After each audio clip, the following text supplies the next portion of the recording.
Saudaraku, bintang voli putri Indonesia, Yola Yuliana, terlihat memberi sorotan soal venue Pekan Olahraga Nasional ke-21 Aceh Sumut 2024 yang bisa dikatakan semraut.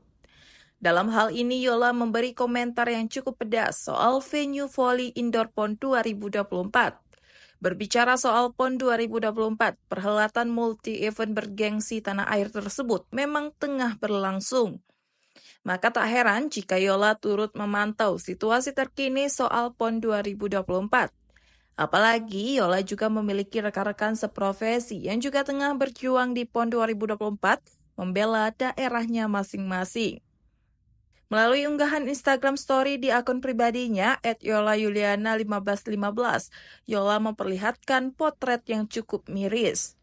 Dalam unggahan Yola terlihat bahwa venue voli yang akan digunakan belum 100% rampung. PON adalah multi-event tertinggi di Indonesia. Wewe kocak.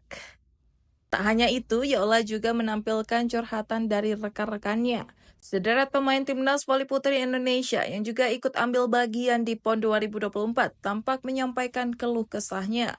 Seperti Tisha Amalia Putri, Sala Bernadetta, dan Arneta Putri. Beberapa hal menjadi keluhan seperti kondisi WC yang tak layak hingga airnya mati.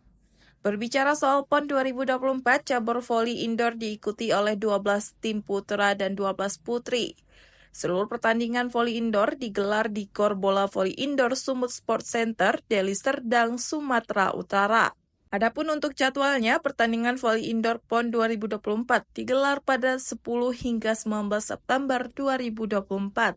Daftar tim voli PON 2024, voli putra Aceh, Sumatera Utara, Sumatera Barat, DKI Jakarta, Jawa Barat, Jawa Tengah, DI Yogyakarta, Jawa Timur, Bali, Kalimantan Timur, Sulawesi Tengah, dan Papua Barat.